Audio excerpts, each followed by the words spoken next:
Welcome to the first scientific evening of this spring semester. Especially welcome our graduate students, all the visitors and the guests, and particularly our guest speaker tonight, Professor Lovro Žiberna from the Medical Faculty of the University of Ljubljani. Lovro Žiberna belongs to the group of young, promising scientists which are frequently invited to this series of scientific evenings. He is, as I said already, assistant professor in the field of pharmacology at the Faculty of Medicine, University of Ljubljana, and he received his PhD in 2011 at University of Ljubljana, and after that he worked as a postdoc researcher at University of Trieste until 2014.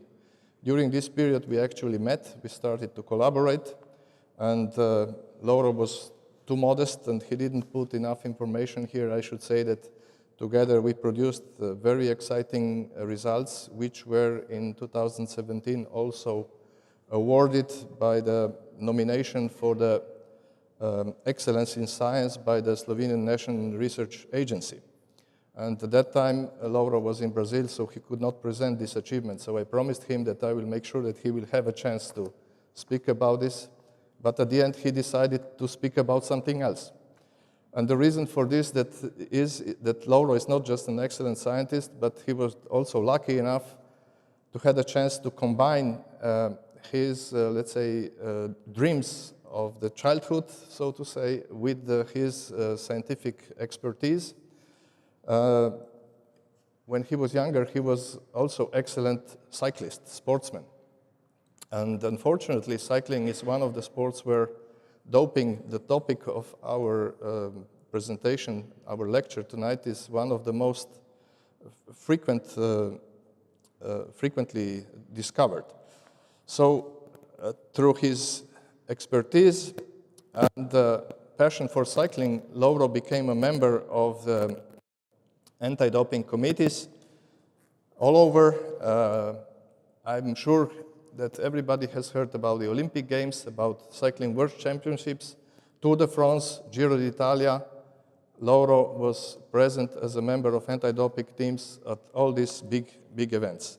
In addition, he is a member of an expert panel at Slovenian anti-doping organization. He works as a doping control officer at the Cycling Anti-Doping Foundation. And of course, he is actively involved in preventive and education activities of young, junior, and elite athletes in Slovenia. And he fights to clean sport culture by creating positive attitude towards anti-doping achievements among athletes, their entourage, as well as among audience following sport. So today's presentation will be dedicated to these achievements, to these activities, but I'm sure that Lovro will give us a lot of background from his excellent understanding of pharmacology as well, and understanding of science behind, unfortunately, sometimes also behind the doping. So, Lovro, the floor is yours. Good evening. Thank you for invitation to University of Nova Gorica. I'm going to talk today about doping, pharmacology, doping in sports, and doping in society. So I would like to start with the introduction. The doping is not only a problem of elite sports, not only competitive sport is involved in doping, but a lot of society, because society is leading us towards competition. Many substances that are prohibited in the sport are also abused by other, let's say, social groups. So in the beginning, I'm going to present you some types of doping which are legitimate, but if the athlete would be using it, it would be leading to the positive doping control. So I will start with music. A lot of times we don't think that doping can be also abused in music. Maybe some of you already heard about beta blockers. Beta blockers are antagonists of beta adrenergic receptors. If we have in the human body too much adrenaline due to the high level of stress, and we take beta blockers, we are basically inhibiting those responses. And in this way, we can prevent increased heart rate, tremor, vibrating voice, and these are all the things that could affect performance of professional musician. At the same time, this pharmacological group is prohibited in elite sports, in shooting disciplines such as archery, automobile disciplines, skiing, and so on. And if we look on the internet what the musicians are abusing, we can identify quite well-developed pharmacological protocols how to improve their performance. I also managed to find some website where is a professional violin player talking about beta blockers such as musician steroids. Basically, a lot of them in the orchestra are abusing this kind of substance. Hallucinogenic substances, they are serotonin agonists. If we take a look at the history and some of the most widely accepted art these days, a lot of these performances were actually done by the improved pharmacological way to improve creativity. Of course, this is not legally so-called doping, but again, pharmacology was influencing the performance of great achievements. What about science in innovation? This is something we are all very familiar. Majority of you here is working in this field. If we take a look at some of the biggest achievements, even Nobel Prize winners or some of the great company starters, they all record to use some substances. For example, Kary Mullis, the guy who discovered the PCR, he actually even went that far to say that LSD actually helped him to make this great idea about bacteria and DNA polymerase being resistant to high temperature under the influence of this hallucinogenic drug. Of course, he was a Nobel Prize winner as well as the famous physicist. He also declared publicly that he helped create his work under the pharmacological influence. Of course, these substances are now also very widely used in Silicon Valley. We call this Silicon Valley doping or micro-dosing with the creativity enhancers. The idea of using low dosage of hallucinogenic drugs is to actually increase the out-of-the-box thinking. And people believe that under low dose, let's say 10% of the dose that it's normally used by recreative users who like to have hallucinogenic effects, they believe that this sub-perceptual dose can actually improve your creativity. And a lot of young professionals who are interested in having a startup company are actually following some of these protocols. Recently, there was also the article in the Telegraph talking about wide usage of these substances. If I might continue in some more prestigious publication, Nature actually analyzed scientists. And the question was, do the scientists abuse nootropics, the substances, to have higher achievements? And here we have statistics. 60% of scientists never used, but between 20 and 15% they used for cognitive enhancement. And among those, here you see the age groups. So I'm getting close to the local minimum, so I'm not the risk population. Anyway, the most widely abused substances are modafinil, methylphenidate, and also beta blockers, being declared among those who are abusing this in their career. So also in science, we have doping. What about students? Some of you are still students here. Of course, the obvious idea is I need to have higher grade to be better than somebody else so I can compete for a better job position. And this is quite a big stimulus. If we take a look at some prevalence data about all the nootropics, especially we are interested in this group because these are the substances which are also prohibited in the sports. We can see that 15% of the students were using either amphetamines, methylphenidate, modafinil. These are the substances which actually increase your wakefulness. This means you can perform being concentrate for a longer time, and that's why your cognitive performance is improved. Another similar study from Germany was asking which studies are more risk for the abuse of nootropics, and they found that medicine, pharmacy, economy, basically studies where there is a high level of competition. Because you know that medicine students, after they finish the university, they still need to compete to get residency at some prestigious clinics.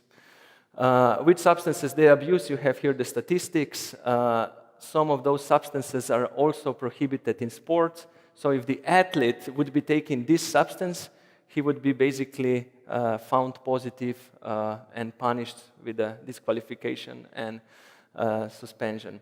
Very interesting is also the psychological motives. Why did the students take prohibited substance? 60% want to improve concentration, 46% academic performance. Very interesting is this group.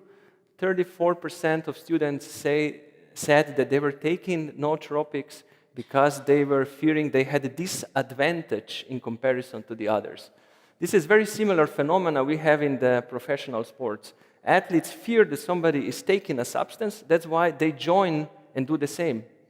And 6% took because their friends were taking, so they just want to be part of this protocol. How can we actually confirm that they are taking this was a very interesting study done in the United States. Here they were measuring the sewage water in the campus. So we cannot do the doping control in students. When they come to do the exam, it's not like professional athletes, give me urine or give me your blood. It's impossible. So they had a very nice idea. They went to the campus, because there is 99% of personnel there are students, and they measured in the sewage water the concentration of amphetamines and methylphenidate. This is the basic level the first week when students arrive to the campus. And you can see that when there were finals, when there were a lot of exams, this concentration went up 10 times. So this is the direct confirmation that actually students, when they prepare for the exams, some of them abuse prohibited substances. If we go back to the pharmacology, how the new drugs are being developed and where is the issue of doping in general from a pharmacological point of view. Of course, the pharma industry and academic research are two big, let's say, producers of new ideas. Of course, these ideas are primarily developed for the patients, but since everything is published, every patents are published, you have scientific articles, you have the open science these days increasing. This means that anti-doping and doping society get the same information. Everyone can read the new knowledge, and this is the problem for the abuse. However, we must always stress that the idea of bringing the new drug to the patient is the most important one. It's not the fear that somebody will abuse the substance and use it to increase the performance. If we have a typical diagram of a new compound, we see first we have a patent, then starts phase 1 of a clinical study, then comes on the market. And in the sports, the critical time window is actually this period between the phase 1 and coming to the market after phase 3 clinical study. And this usually takes up to 10 years. And after the drug is on the market, then analytical methods are being developed. That's why anti-doping society is always some years behind those who would like to abuse a specific substance. Of course, ideas were that the anti-doping field starts to collaborate with the pharma industry. So pharma industry, when they develop a new compound that could be used for the doping purposes, they inform World Anti-Doping Agency. And in this way, we had a very successful, in 2007, when the third generation of erythropoietin arrived to the market, we already have numerous athletes tested positive, because they were thinking it's going to take Anti-Doping Society 5 or 10 years to develop the test, but this communication was really enabling some breakthrough. And now I will go to the sport. So basically, I wanted to, in the introduction, actually say that the whole society is abusing pharmacology to improve the performance. Because the modern society is all about competition. And of course, the drugs are ideal way how to improve the performance. When we go to the sport, we can start with the famous Goldman dilemma. The question is, if somebody guarantees you that you will not be tested positive, but you will die in 5 years, but you will win a gold Olympic medal, will you take the doping? And elite athletes, 52% answered yes.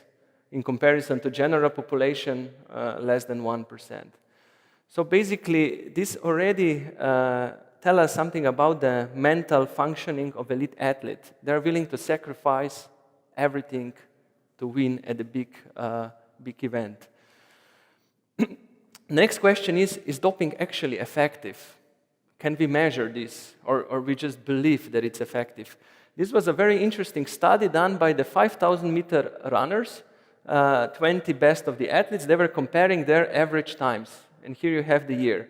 So after a certain plateau level of achievement, suddenly the whole group of runners were faster, and then again slower, and then again faster, and again slower. If I put on this diagram a little bit of pharmacology, you can have a look what was happening in this period. In 1989, there was the first erythropoietin coming to the market. Of course, there were some years needed to optimize all the doping protocols, and then they integrated in the society. So the whole society of the runners was getting faster. However, at the Olympic Games in 2000, there was a communication that there is a first EPO test coming, and you can see the reflection already in the results. Suddenly, runners were a bit slower. However, the next generation of erythropoietin emerged to the market, and again we have a little bit faster runs, and then again anti-doping did some progress, a little bit slower, and so on and so on. However, we can see from this data that doping is definitely influencing the sports performance on a global level. But this is not the only reason why we fight against doping. Of course, the obvious reason is fair play. This is what the media is talking. This is what you hear every day. He was cheating. But what we are not talking about is the danger to health. Doping can cause serious harm to the athletes. And then you open the websites and you have athletes 22 years of age in the first Spanish league having a heart attack. Or you have cyclists who were 21, healthy, without any clinical symptoms, died during the sleep, and so on. So this is the primary motivation why doping must stay prohibited, because we need to ensure the health of the athletes. Now I would like to introduce you a little bit into the doping field. What is the definition of the doping? Because it's much broader definition than you could possibly imagine. So doping, to the according World Anti-Doping Code, is a violation of anti-doping rules. And we have 10 anti-doping rules. First one is the most obvious one. This is if you have in your biological sample the drug that is prohibited, or metabolite of that drug, or any kind of biomarker that showed that this drug was in your system, this is the violation of this first rule. We take with the athletes the blood and urine, and these are the only two biological fluids being tested at the moment. So we don't collect any other tissue, even though it would be possible to test, but we are focusing just on blood and the urine. The rule number 2 is use or attempted use. So even if the athlete was planning to do doping protocol, this is already anti-doping rule violation. So the success or failure does not affect this rule violation. Only the planning is already a violation. Evading or refusing, some of you who followed Slovenian sports in the last 2 years, we had one athlete, if you remember, from a swimming pool. Our doping control officer approached the athlete at the swimming training, and the athlete ran away and escaped. So this was this rule of violation. So if somebody is not ready to give a sample after being selected, this is anti-doping rule violation. Then the next anti-doping rule violation is whereabouts failure. For the athletes who are selected to be in this testing pool, they need to provide 24-hour whereabouts location. We need to know where they sleep, where they train, where they are located, because athletes can be tested 24 hours a day. So basically they have to fill such as Google Calendar, and we need to know where they sleep, where they are traveling, when they are competing, and if they don't provide this information accurately or they don't fill this document, this is, let's say, one of the failures. If they have 3 failures within 1 year, this is the anti-doping rule violation. So this is the rule that it's usually very critically evaluated by some of the media because it's like a violation into the private life. Yes, I agree, but this is the most efficient way how you can catch athlete who is using doping. Because if you test only at the competition, they can always clean themselves by the proper knowledge of pharmacokinetics. But if you test them anytime, they never know when they're gonna be tested. And this is the newest approach, and we can speak about 2016, I think 70% of all the testings was done out of competition using such information.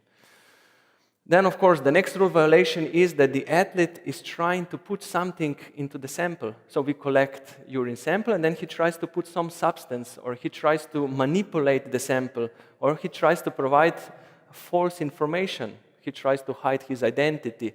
Any kind of manipulation of this sort is this rule violation. So this is also doping. Possession. So if athlete has in his hotel, when he travels, a lot of drug substances which are prohibited, this is also anti-doping rule violation. So he should not have these substances. And the doping rule violation is not only for the athletes, it's also for the support personnel. So the whole entourage of the athlete can be suspended due to the anti-doping rule violation. This means physiotherapist, coach, medical doctor, anyone who is traveling with prohibited substances, which are not attempted to be used as a treatment of clinical condition, but the pure purpose is just to use it as a sports enhancement. This is the rule violation number 6. Any trafficking, so wherever they are trying to sell some of the doping substances, is also anti-doping rule violation. Then administration or attempted administration. For example, if the coach is trying to inject the athlete with some substances, this is all rule violation, which also have in some countries national crime law. Also in Slovenia, if some of the coach would be doing this to the athlete, it can be going to the jail up to 8 years. So it's also in the national crime law. So it's not only the sports violation, but it's also violation of the crime law. Then we have complicity. This is basically, we can explain when the corruption is behind. For example, Russia was suspended from last Olympic Games. They were not competing under their flag because they had an organized way how to hide doping use. So this is the rule number 9. And the last rule, this is the newest one, is very efficient, is prohibited association. So if the athlete wants to use as a coach somebody who was in the past already doing the doping protocols, this is prohibited.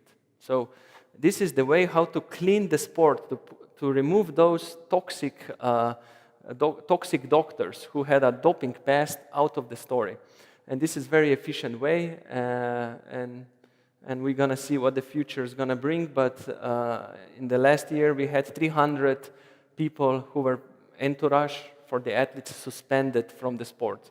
So the anti-doping movement in these days is going from the athlete to the other people who are basically providing athletes with the doping substances. And this is one of the very efficient approaches. So when we talk about suspension after we find athlete positive, we talk about sport penalty. This is usually results are being erased. He cannot compete. Normal suspension is 4 years. If it's the first violation, Some organizations have also financial penalty, but there are also criminal law, so he can go to prison, theoretically. He also loses all the material and he can get financial penalty. However, in sports, we are doing only with the sport penalty. With the criminal law violation, this is the topic of the police and other regulatory organs. What we can say about doping controls in sport, we have a lot of data, but this data is basically from elite level athletes, because this is the top of the pyramid. This is where we do majority of the anti-doping testing, because we have money for those athletes who are competing at the highest level. The problematic groups are national athletes, young athletes, and amateur athletes, because we don't do so many doping controls. And if you don't control, there is, of course, higher risk to abuse. And indeed, it has been shown that also the amateur athletes are abusing those substances. For example, we can see a 55-year-old in an amateur race. Basically, he was caught for using the stimulants. Last month, if you remember, 90-year-old cyclist, he did a world record on a track cycling, was tested positive for the doping. So basically, there are no rules. Anyone who would like to increase the performance can potentially abuse those substances. And indeed, if we take a look at the statistics, if we go from the paracycling, this is Paralympic sport, to the professional cycling and to amateur cycling, and here we have statistics, we can say that in amateur sport, it's 3 times more positive cases, statistically speaking, than in professional cycling. So yes, also amateur sport is a big problem when we talk about doping use. Now I'm going to briefly tell you something about what is prohibited in the sport, how we decide which molecules are prohibited. I will start with the statistics showing which drugs are most commonly used by the professional athletes when we are doing the testing. On a global level, we do 300,000 tests each year. This means 300,000 samples are being taken, around 6,000 positive analytical findings. This corresponds to about 2%.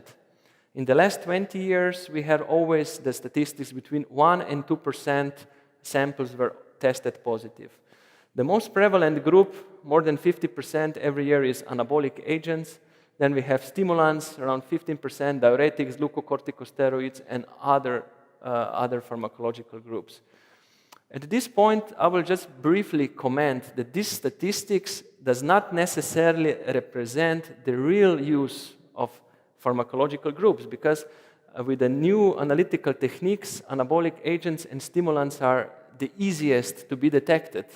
And the hardest group are peptide hormones, because they are very similar to endogenous hormones that we have in our body. And that's why the 3% does not reflect that this is the lowly abused pharmacological group. But this just represents about analytical capabilities that we have at the moment.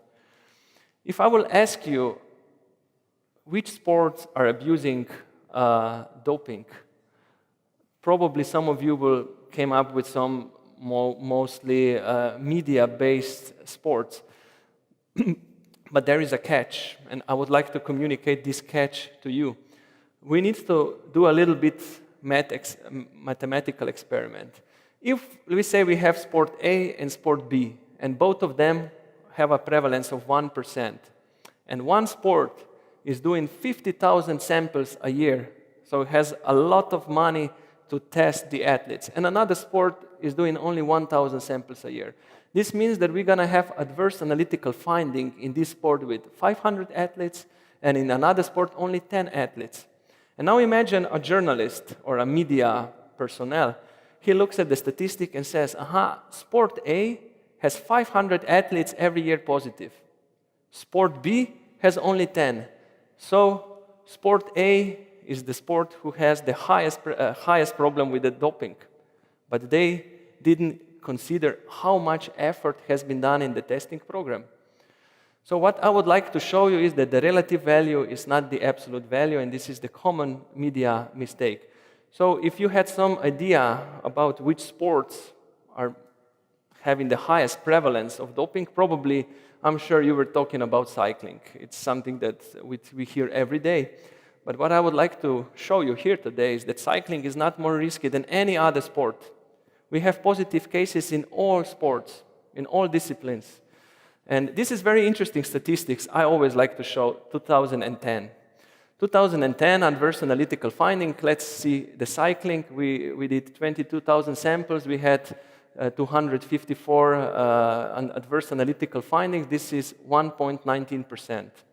Now let's go to non-Olympic sports, 2010.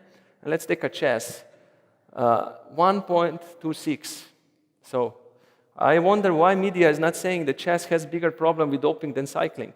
Of course, they did only 160 tests in the whole year, but clearly the absolute value of findings should not be the number that the athletes, that the media are using to say which sport is the most risky. Indeed, we analyze with the students, we put all the data into a timeline, and these are the different sports. Here you have 100 different figures, and you can see that in every single sport there is doping, and in every single sport the statistics is between 1% and 2%. Okay, some sports has a little bit spikes, but in general, what we can say is that every sport is risky. We don't have more risky sports and less risky sport. The only question is how much we're gonna test. So the more we test, the more findings we have. And then we come to the political story, because some organizations don't want to invest into the anti-doping program because it's going to cause more adverse analytical findings. So why invest in something that will not give you a financial return? So this is what I wanted to say about analytical prevalence. But what is the real prevalence? We know that if you use doping substances very intelligently and very smart, you can hide, you can be tested negative. And this was a study done in 2015, prevalence of doping use in elite sports, where they use a randomized response questionnaire. This is an approach how you provide that the athlete is completely anonymous when the athlete is answering some questions. Basically, the athlete throws the dice. If you get odd or even number, he either says yes or he tells the truth. And then with a binomial distribution, you can recalculate back what is the real prevalence. I'm not going to go now into the statistical details, but it's a very intelligent way how you can assess the real prevalence. And the real prevalence among Olympic athletes is this, 20 to 40%. So this is the final finding of this study. And what is also interesting is the junior elite. This means 17 and 18-year-old kids already have 3 to 11% prevalence of doping. Also, fitness center visitors have between 8 and 17%. So this is the most intelligent way how to really assess the real prevalence and not only the analytical prevalence. Okay, so now we know that doping is a problem in sports, and I will show you, elaborate a little bit about this in the next minutes. We have every year a list of prohibited substances and methods. It's published on the World Anti-Doping Agency website. It's also published in every country national anti-doping organization site. And this is the criteria how to put a substance on this list. We have 3 criteria. If 2 of those 3 are met, we're going to put the substance on the list. The first one is that the substance has potential to increase performance. It's very obvious. The second one is that the substance is causing some harm effects to your health. So basically, it's toxic in a way. And the third one is that it violates the spirit of sport. If 2 of those 3 are met, we're going to put the substance on this list. Every year, on the 1st of October, the new list is coming, which becomes valid 1st of January next year. This is now already established protocol. Because we don't have 20 hours, which I would need to explain all the pharmacological substances to you, I chose only one for this purpose today. I'm going to talk about anabolic androgen steroids, which are also the most commonly abused doping substances in professional sport as well as in fitness users. And I'm going to talk also about adverse side effects, not only if they are effective, because you know that they are, but also what are the adverse effects. This is the list of anabolic agents. You can see it's a rather long list, and this is only half because I didn't put the whole list. And this is very interesting sentence in the end. And all the other substances with a similar chemical structure or similar biological effect. Because in the past, there was a competition between synthetic labs. For example, they had a look at the list of the substances, and they slightly modified the existing molecule, and this substance was not prohibited because it was not on the list. So the famous laboratories were competing how to synthesize new molecules that were not prohibited.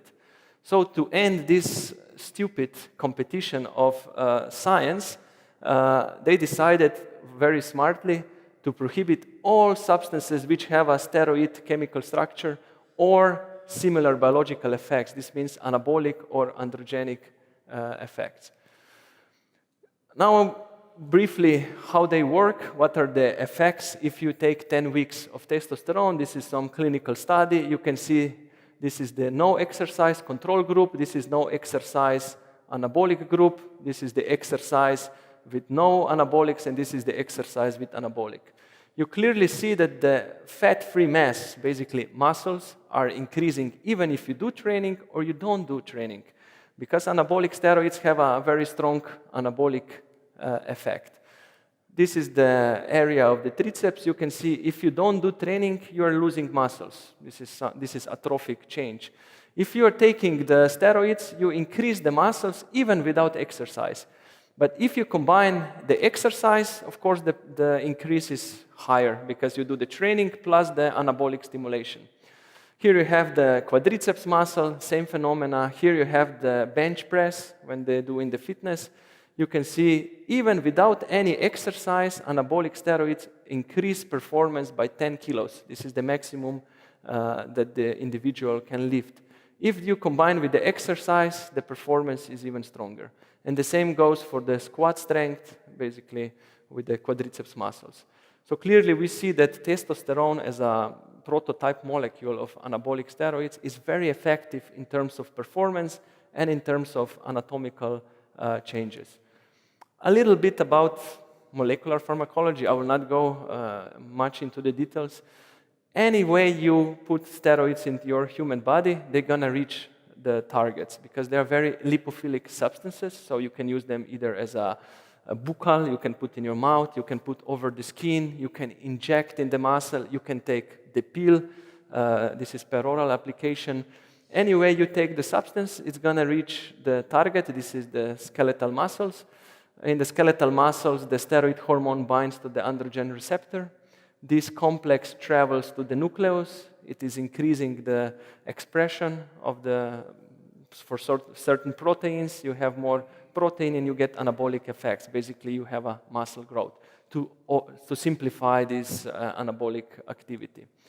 So the anabolic androgen steroids are abused in fitness users, in professional athletes, in Hollywood stars who need to get a perfect body shape in a very limited time window. They can be either injected, you can have gel, you can have skin patches, implants, capsules, buccal systems. This is, for example, the scrotal patches. Here you can see the picture. This was the very interesting idea by some people. They believed if they're going to use the scrotal patch, they're going to have less adverse effects. So the scrotal patch means that you put on the skin of your testis, because the testis is the normal gland that produces the testosterone. Of course, side effects were the same because the testosterone goes everywhere. Because it's very lipophilic, it can cross the cell membranes very easily. So any way you inject or put anabolic steroids, they go everywhere. So they reach all the muscles and also all internal organs. And that's why they have so many adverse side effects. And I'm going to briefly show you some of the serious adverse side effects. For example, the skin. This is the first thing we notice with the athletes who start using the steroids. Because the anabolic steroids also do hypertrophy of sebaceous glands, and then you have higher risk to get this infection. So these are not the acne that usually we have with the teens or the puberty. This acne can be induced even if we have a 50-year-old user of anabolic steroids. Then the next change we can notice are striae. And for example, these striae do not happen because he has such fast muscle growth like Popeye in the cartoon.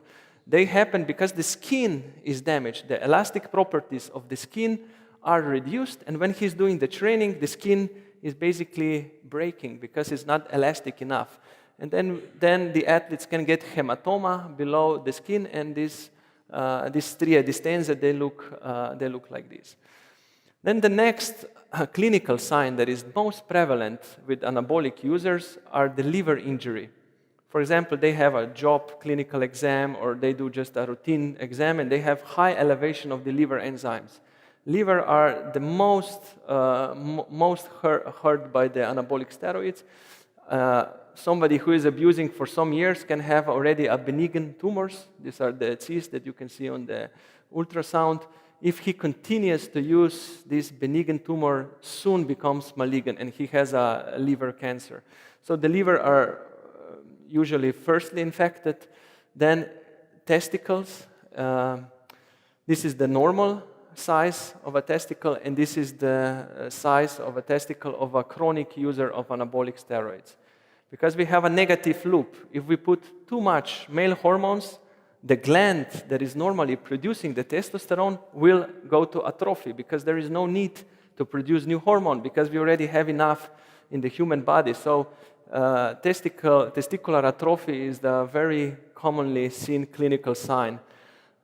Because steroids also affect the lipids, so basically atherogenic changes are really happening already with someone who is 20 years of age.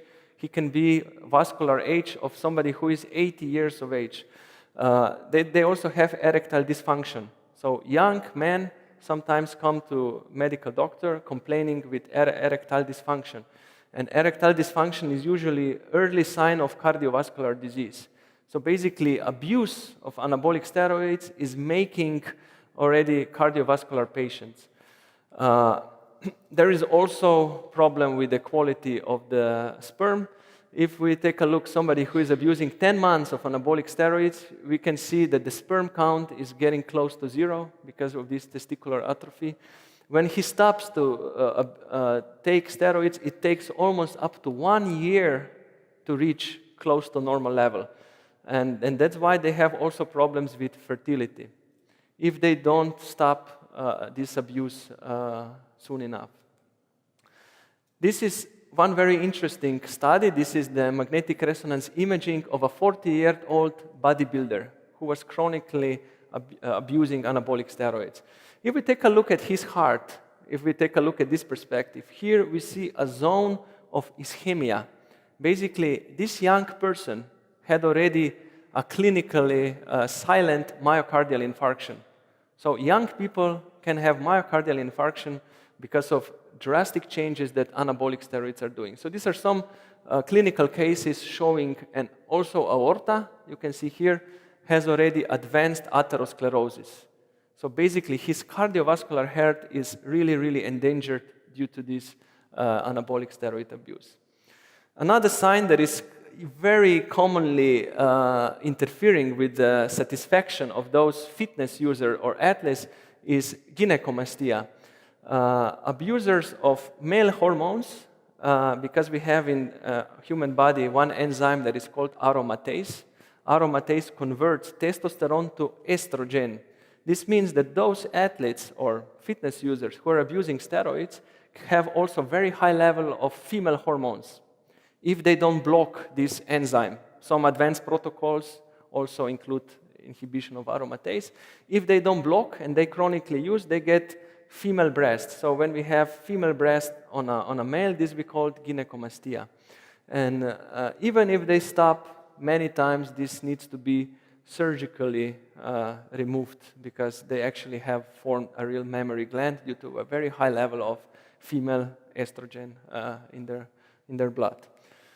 In female athletes, we have another effect. This is masculinization. And this is called hirsutism. So the female athletes can have a male pattern of growing hair that usually we don't see on the females. And basically they need to shave like men because they have such high level of male hormones that we have this growth of atypical hair. Apart from these acute effects, we have also the long-term effects. I was already discussing cardiovascular effects. So basically, these athletes have diastolic heart failure, ventricular hypertrophy, numerous arrhythmias. When they do ECG control, their rhythm is not normal because the heart is changed, because heart is also a muscle. Like a skeletal muscle, also heart muscle is affected by anabolic steroids. And higher incidence of cancer. They have higher liver cancer, renal, testicular, and prostate cancer. In general, those who are abusing anabolic androgenic steroids have a 4.6 higher probability of sudden death in comparison to their control group. Here I would also like to mention one very interesting case of Heidi Krieger. We use this case a lot of time in education because Heidi Krieger, that it's now since 1997 transformed to masculine gender. It's now Andreas Krieger. He's very famous educator of the doping consequences. Heidi Krieger was an athlete in East Germany. She received very high level of anabolic steroids, and this actually affected her mentally, psychologically, and also caused the change of gender. She basically changed. So it's not only internal organ damages, but we can also change personality or chemically induced the conversion to new gender. And Andreas Krieger is now sharing his story about what happened to him as part of being involved in this doping protocol. The last slide I would like to show about the side effects of steroids is experiment on the mice. The yellow curve shows the normal lifespan of the mouse. Here we have percentage of mouse being alive. Here we have their age. The two groups were exposed to the steroids. The orange one is a microdosing doping. This is the one that is widely used in professional sport. And the red one is like bodybuilding doping, that there is no limit, very high level, high dosages. And here you can see the survival. What is very interesting is that the duration of a sport career, this is the steroid exposure, does not affect immediately. So basically their lifespan is almost normal. But what happens when they stop the exposure, when they, let's say, go into adulthood, when they are in a new life period, then we have a drastic decrease in living animals. What this experiment shows us is that the incidence of the cancer or the incidence of the heart failure can happen even 20 years after doping use, if I transpolate this data to human subject. So we don't have only acute side effects, we can have an adverse effect later in life. And this is something we need to communicate to the users, because maybe they don't see any change in health, but when they're gonna stop, they can pay for these mistakes when they were younger. Apart from doping that is very, very organized, we have also doping that is inadvertent. This means it can happen unintentionally. If I show you those two athletes, I'm pretty sure you're gonna know one. But there is another athlete, Kicker Wenzel. He was a very promising swimmer, and he tested positive. He tested because he was using nutritional supplement, multivitamin, that was contaminated by the anabolic steroid. He lost his position in the Olympic team, and of course, he later showed his innocence. He won some financial compensation, but he never performed on such level as some of the other athletes who never tested positive. And this is a very last topic I would like to stress today is the non-critical use of nutritional supplements that is very common among the athletes. Actually, we can say that the use of the nutritional supplements in young athletes, according to this study, leads to 3.5 times higher probability that nutritional supplement users become actual users of doping substances. Nowadays, we see that some athletes even use up to 9 or 10 supplements during their preparation. So the risk is even higher. And on the other hand, we have a strict liability. This means if the athlete has prohibited substance in their sample, it's his own responsibility for appearance of this sample, even if he took some nutritional supplement and even if he had no intention to actually do the doping. And nutritional supplements are very risky products because they are not controlled in the same manner as pharmaceutical drugs. This means that nutritional supplements can come to the market without being tested for safety and efficacy. And indeed, many products are being now removed because they contain some dangerous substances. This is one example. Smart Lipo was very efficient fat burner in the United States, very, very efficient. And when they did analysis, they found sibutramine, desmethylsibutramine, and phenolphthalein in this product. Sibutramine is anorectic, a stimulant that was some years ago used to treat obesity. So basically it's a pharmacological substance. And phenolphthalein, you probably know this chemical from the titration curves during your chemistry, also works as laxative. So basically decreasing the appetite and working as a laxative. Of course, those people who were taking nutritional supplements had a decrease in the body weight. But nutritional supplements should have none of these risky substances. Sibutramine can increase myocardial infarction.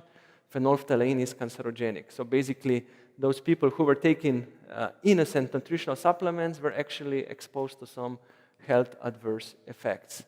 The problems of nutritional supplements is they don't specify ingredients, it can be cross-contamination or intentional addition of some pharmacological substances. And what is the real risk? If we have a look at some of the countries, we can see that prevalence is between 15 and 25% in majority of the countries. This means if you buy the product in the sport shop, every 10 product will be contaminated with some of the prohibited substances. What substances we find as contaminants? We can find psychostimulants, precursors of anabolic hormones, or steroids itself, or even beta-2 agonists. Just in Slovenia, we had in the last 2 years 2 professional athletes who actually were tested positive because of the contamination of nutritional supplements.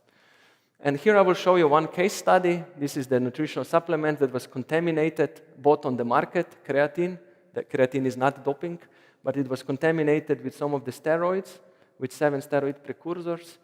And then this supplement was taken by 5 volunteers. And here are the results. This is the WADA detection limit to be tested positive. Those 5 subjects took this creatine in a normal way, and some of them were even up to 24 hours or 10 hours after ingestion still above that limit. Basically, what this means? This means that if you take a contaminated nutritional supplement and you have the next day doping control, you can test positive just because of contamination of some nutritional supplement. And this is the unintentional use. The same thing was found with one T for the sibutramine that is also prohibited. So nutritional supplements are causing this risk. There are numerous websites on the internet addressing this issue. They're trying to list thousands of those supplements who are contaminated. And this is one website. Here you can find a lot of products. Here you can find the substances which were found. In Europe, we have Colonialist that is doing the same thing, is testing hundreds of supplements on a monthly basis, and they're just publishing results, either they were positive or negative. What is the problem with nutritional supplements? Very aggressive advertisement. This is the supplement that was even nominated to be Supplement of the Year, was contaminated with a psychostimulant. They put a lot of nice description. Athlete actually believe all those fake description. They even put scientific publication just to really convince the athlete that there is science behind those products. But those products, not only that they are non-effective in terms of performance enhancing, they can also cause serious health effects. This is the Claire Squires. She was using one of the nutritional supplements, and she was running the London Marathon, and she had 2 kilometers before the finish line, sudden heart arrest. Immediately, the rescue team was there, but they were not able to do the cardio conversion, and she basically died in front of many of the audience. And this was like a breakthrough why we need to really, really control the nutritional supplements. This is the supplement she was using. And some years ago, we found this product also in Slovenian shelves. So they are still on the market, even though they contain very dangerous molecule. We have numerous case reports that this molecule caused in a healthy 20-year-old man cardiac arrest. We have another studies that 22-year-old healthy man had a myocardial infarction after using this nutritional supplement. We have another description of a young healthy male taking this supplement, has a hemorrhagic brain stroke. Then another supplement, Oxyelite Pro, caused in a very short period in one clinic in the United States 29 acute liver dysfunctions. One athlete died, 2 survived, but they needed a liver transplantation because of nutritional supplement. And I will conclude with a recent publication of Slovenian researchers from University Clinical Center in Ljubljana. This is a case study report. They had 4 healthy female patients who came into the clinics because of acute liver injury. And the only thing they found is that they were using some nutritional supplement which was sold as a fat burner. They even analyzed, it was some green tea extract, and one of those women actually needed liver transplantation.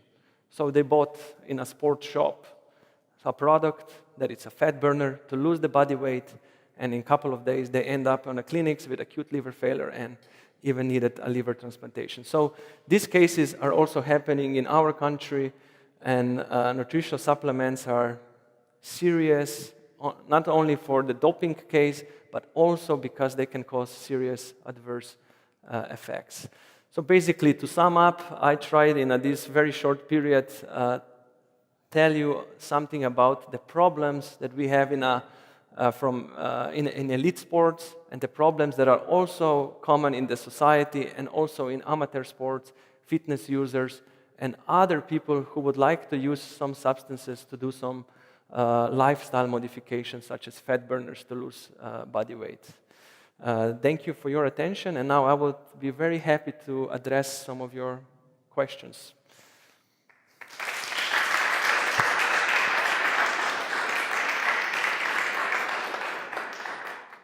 Thank you, Lovro, for this very, let's say, educative lecture. I think after this exhaustive talk, we can relax a little bit. Okay. I'm sure we will do it without beta blockers.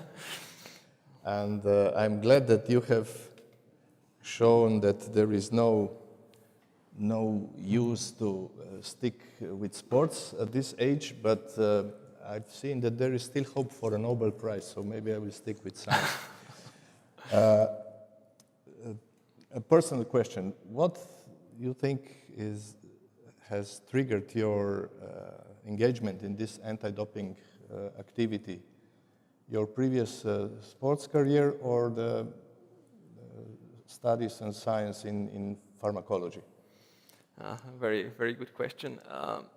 I will answer that initially was the interest in the sports, because I wanted to be involved, and when I was looking what's happening in my sport that was very near to me, the doping was the biggest problem. I actually finished my career in '98. This is the time of the Festina affair at the Tour de France, and from that year on, cycling and doping were always appearing together. And because of my professional career, I also found, let's say, some linkage, and I decided to be active, to do something to stop this abuse of doping in my sport.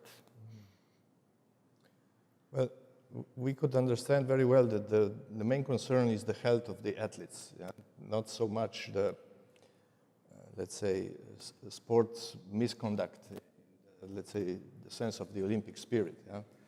But not a long time ago, I've heard, watching the cross-country skiing, that according to the medical reports, an extremely high percentage, I don't know the number now, but extremely high percentage of Norwegian cross-country skiers are declared to be, let's say, ill because of the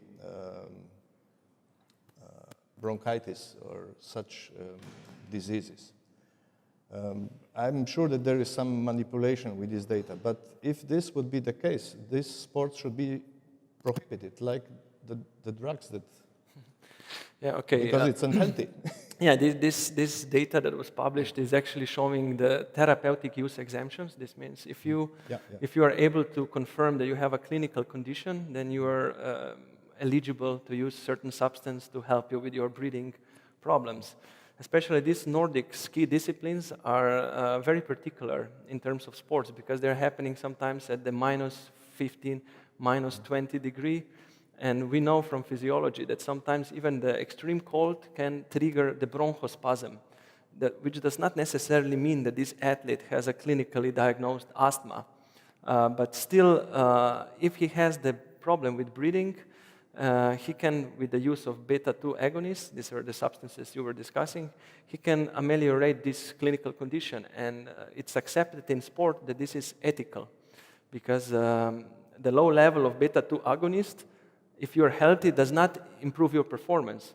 But if you have some bronchoconstrictions, either due to the extreme, let's say, performance or cold or some other trigger, then you basically just come to the same level.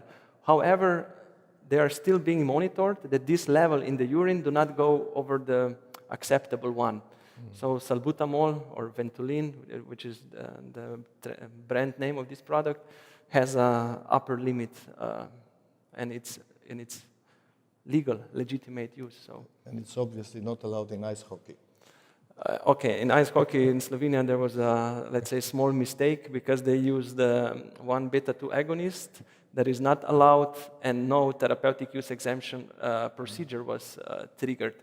So just briefly to explain, if you're not familiar with the therapeutic use exemption, if the athlete has a certain condition, he can put medical file and he can ask permission to use a specific drug because it's due to his clinical condition. And the regulatory agency gives a certificate that he can use this, and this is not anti-doping rule violation. In that case of that Slovenian hockey player, they forgot to do this paperwork, or it was some mistake, and that's why he was tested positive. Okay, let's give the word now to our audience. I'm sure that there are a lot of questions from students. They need to study the examination period. Well, they just finished last week, but okay, there is a... I heard something very similar about cyclists, that most of top professional cyclists are asthmatics, and they take some drugs. Yeah, this is true. This is partially the story created by media that all the professional cycling is involved with the use of prohibited substances. As I showed before, all the sports have this problem, and the real prevalence we do not know. It's always possible that some athletes might take substances that we are not able to detect, but all we can say about this is speculation. My personal opinion is that cycling is not more riskier than any other sport, but cycling is, together with athletics, are two sports which are doing majority of the testing on the global level. And that's why also we have more positive cases. And then the wide perception of audience is that cycling is the most risky sport. But at this point, I will not even go to mention the professional American leagues that they are not part of the Olympic movement, and they do not have the same level of testing as normal athletes. So doping is their potentially even larger problem than cycling. So my answer is, I think cycling is not riskier than any other sport. So this aesthetic drug cannot help you being more powerful. Which drug? I don't know which drug, but I just heard. The asthma drugs. No. The beta-2 agonists, salbutamol, and these drugs, if they are used in a low level, inhalatory, they usually stay just in the bronchial epithelium. This means they affect only the bronchial level, cause bronchodilation. If the concentration is higher than therapeutic use, then they can reach the plasma level, the serum, and then they can reach the muscles. If concentration is very high, they can cause anabolic effects on the muscles. So it depends on the dosage.